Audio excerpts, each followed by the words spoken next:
Hi. So, is there a way forward? Well, the answer is obviously yes, with a digital plan. It has to be put together. It needs formatting. It needs a way of explaining where the future and the route to that future is going to be.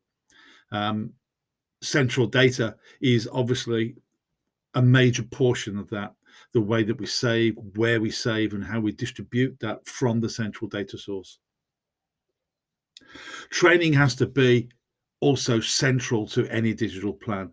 You can't expect people just to pick up and run with the complex datas that we are now heading into.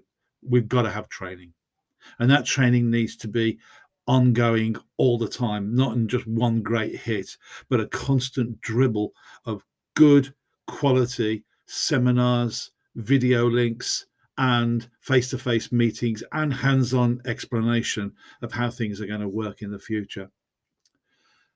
We can also start to look at some of the external companies that are doing very good training.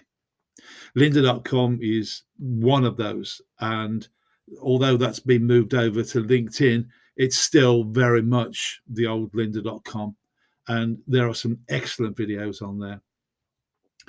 And then there's the AutoCAD Academy. And now that is an excellent source of free materials if you want to use Revit, AutoCAD, and any other of the tools that they produce. And the training is excellent. And of course, they're all there to do it in your own time. And they even cut down into little blocks so that you can get through it easily. Another area that we need to concentrate on as far as a digital concern is the way that we name things. This common naming format. This has to be looked at and an agreement made to go with whichever system is convenient to your company, obviously the MBS system. Then we have recognition of the value of data. We really don't understand yet how powerful and how valuable data is.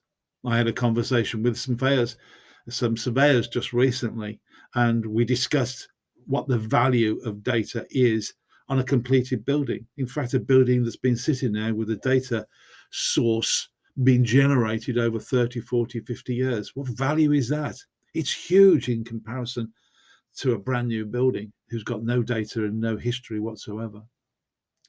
Then there is the way that data can be used to navigate a building. Okay, so we've got these little tiny handheld machines and whatever. But sometimes you just want to know where you are in a building. And the use of QR codes stuck around the building will give you instant access to a whole rich form of data. The beauty of them is that they aren't linking into something, they hold the data within the QR code. You are at this junction, or you're on this floor, or you're in this corridor near to room, whatever. So there are different ways that we can look at how we go forward. On the slide, you'll see that I've put on iPhone readers, Android readers, and free QR code readers and creators.